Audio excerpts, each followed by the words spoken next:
Hey everybody, it's Peter from Brantford Kia, and here it is, the 2017 Kia Niro, my new favorite Kia. So why is it my favorite Kia? Well, first of all, I've been following this car since the 2016 auto show in Toronto. Not the 2017 that just happened now, but the 2016. So I've been waiting for this car literally for a year. And it's my favorite because small SUVs are my favorite class of car, and I love fuel efficiency when it comes to a family vehicle. And this car is a small crossover vehicle that gets better fuel economy by a huge margin than any other small crossover on the market. This car is really cool, so come on, let's take a look. So if we're going to talk about fuel efficiency, we got to talk about why this car is efficient. Well, a couple things. First of all, it's a hybrid car. Now don't let that scare you, because this is the first hybrid that I've driven that's very, very mainstream. What does that mean? Well, you don't have to plug it in, of course, like most hybrids. You just fill it with gas, put it in drive, and go. Now, if you're a hybrid aficionado, there's all kinds of things that are going to help you get great fuel economy, and we can go into that in a separate video, which we'll have up for you soon. But right now, if you're interested in a small crossover vehicle, this is a front-wheel drive small crossover that gets great fuel economy. Why is that? The hybrid and great aerodynamics. So a lot of little things. It's got a little spoiler out front, guides the wind around.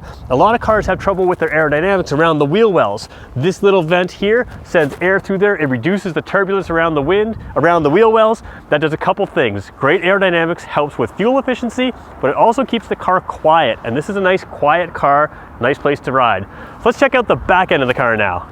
So the rear end of the car is really stylish. On the touring model, you've got these nice LED lights, but aerodynamic efficiency still continues back here. You've got the spoiler off the top here, and you've got the same effect. It's hard to see on the camera here, but on the side of the vehicle, you have a fairly sharp edge, and that, again, helps with the wind flow off the car. It cuts the car off so you don't have a lot of buffeting behind the car, keeps it really efficient. Generally speaking, the styling is really cool. Little features like the backup cameras inside here. And the thing I love is when you pop the tailgate, you've got tons of space. So I'm over 6 feet tall with my boots on, and I've got all kinds of room underneath here. So even if you're a fairly tall person, you could fit underneath the tailgate. But if you're a shorter person, you've got a handle right there, easy to grab. Inside, again, a lot of space. A lot of our competitors are very small. They try to make lightweight, small vehicles to make them fuel efficient. We go about fuel efficiency in a different way. So you've got a lot of space for the class.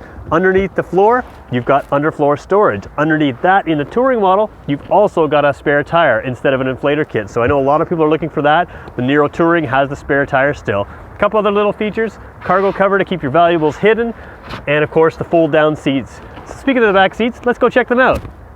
So in the small fuel efficient category of small crossover vehicles, what all of our competitors have tried to do is shrink the vehicle down, because the smaller and lighter the vehicle can be, the more fuel efficient it can be. There's one problem with that. People want SUVs or crossover, CUVs, crossover utility vehicles, for the utility. You should be able to fit a full-size human being in the back seat. In the Niro, you can.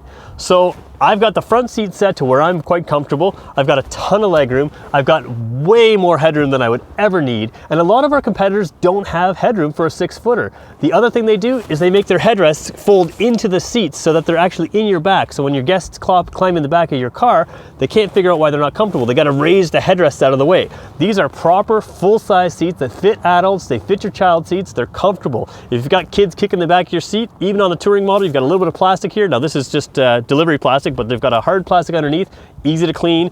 You can put their stuff in here. If they have video games or you have a laptop or something you want to charge, the touring model's got a proper plug, not just a cigarette lighter type plug, a proper plug to plug them in, keep things charged.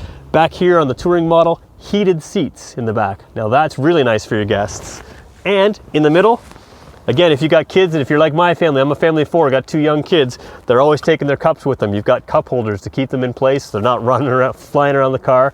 So much practicality and so much space in fuel efficient small crossover. And again, the big problem with this segment is all of our competitors have shrunk their cars down to get fuel efficiency. We've gone about it a different way, and we've got a vehicle that I think makes far more sense for people than a stripped down, shrunken down crossover utility vehicle. Let's check the front seat out. When I mentioned at the start of this video that this is my favorite Kia, this is what sold it for me. I was looking forward to this car when I first saw it, but I wasn't sure if it would come through in the actual car the way I saw it in sort of the concept or the prototype version that I first saw. But this is where it makes all the difference. In the small crossover segment, I already talked about how they cut size and they make them a little bit too small in order to get fuel efficiency. But the other thing they do is they cut features out. This car is loaded with features. So let's start with the basics. We've got a tilt and telescopic wheel. So if you've got two different people sharing this car, they've got lots of adjustability. You can get comfortable. You've got a power lumbar support. Again, this is the Niro Touring. It's got tons and tons and tons of options, the high-end version. Like I said, if you're sharing the car, memory seats, two different memory seat settings. So you just press one button, the seat moves back, you're comfortable. Of course, power windows, power locks, power mirrors. Let's talk about more advanced features now. This has a 7-inch screen. 7-inch screen is good for Apple CarPlay. It's good for Android Auto. This particular one actually has navigation as well. So you've got all of those options, a really responsive touchscreen, and Kia's infotainment system is very easy to use. A lot of companies, they make these complicated systems that there's too many buttons to push to do things. This is simple, it's easy to understand, it's clear, and very responsive to the touch. This car has dual zone climate control, so you can have different temperature zones on the left and the right side, hot or cold, depending on what you like. The other thing I love about this car, heated steering wheel on everything, heated seats. This one's got heated rear seats as well, and the Touring model has cooled front seats. So you see these black leather seats? Yeah, they don't get hot in the summer. They have cooled seats, you can cool them right down. Really, really comfortable. This model also has a sunroof. What about safety features? Lane departure warning in this one. Of course, the backup camera with the Kia system. Kia's backup camera is better than a lot of our competitors because it's a wide angle, a very high resolution screen, so you can see what you're doing. The other thing it has is if the traffic is crossing, it'll warn you which way it's coming from. So if you're looking at your backup screen, but there's somebody coming in a parking lot behind you, you'll be warned of that both within your screen and audibly. It's got a smart cruise control, so that works like regular cruise control. You set it at a certain speed, it'll keep that speed, but if you approach traffic, it'll keep the set distance. So if you're going faster and slower in some traffic, it'll keep that set distance in traffic. Really great feature on a road trip. And this is a car that you could definitely road trip with. Really, really comfortable. And again, you're gonna save so much money in fuel. It's got lane departure warning, so if you get a little bit distracted and you drift out of your lane, it's gonna warn you both visually and audibly. It's got autonomous emergency braking on this model. So that means, again, if you're not paying attention or you get distracted for some reason, if the car senses a collision's coming up, it's going to brake for you. At the very least, that's going to minimize the collision, but in many, many, many cases, it's going to avoid the collision altogether. So again, fuel efficiency without giving up options. Now, what about fuel efficiency? 4.7 liters combined is the best this car can do. Now, if you load up with a few options, it goes a hair higher than that, but it blows everything away in its class. Look up small crossovers online if you're searching. Nothing's gonna get 4.7 liters per 100 kilometers. It's hybrid technology. So let's talk about the hybrid for a second. We'll head out front, we'll do that. So as I mentioned earlier, if you're concerned about a hybrid, you don't have to be with this one. It really is a mainstream car. If you just want to get in and drive it, that's what you can do. But let's talk about just the basics of how they work. You've got a gas engine, an electric motor, and a small battery. Now I say small battery because a lot of the hybrids used to have big, heavy batteries. This car's got a small battery and it's buried underneath the rear seat. So it's a very small battery, but it gives you the power you need. It combines motor power, your gasoline motor, with your electric motor to help you get better fuel efficiency. It's capable of running on fully electric when necessary. The computer does all the decision making for you, so you don't have to worry about it. But what it basically means is you're going to get great fuel efficiency. Now I've heard people say, oh, what about the battery? What about this and that?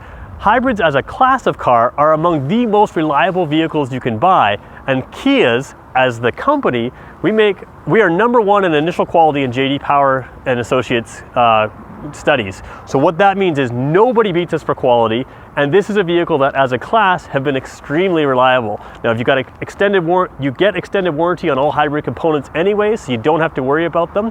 But if you're somebody who likes hybrids, we can tell you a lot more about hybrids in a future video. If you're somebody that's unsure of hybrids, you gotta drive the car. The knock against hybrids in the past have been that they're not very fun to drive, the brake feel feels weird, the steering feels weird. Well, Car and Driver tested this car around a skid pad, which basically means they go around a huge circle. They do this with sports cars to see how well they handle, basically to see how much grip they have. 0.9 Gs is what this car gets. That's sports car-like. You can't compete with that in the crossover segment. You can't compete with that in the hybrid segment. But on the Touring model with these bigger Michelin tires, bigger rims, you get 0.9 Gs on a skid pad. It handles well, it drives well, it's so much fun to drive, it's got a ton of room, and that's why this is my favorite Kia. We're gonna have a lot more videos on it, but if you've seen enough now, you gotta just come see it in person. Come on down to Brantford Kia and try out the Kia Niro.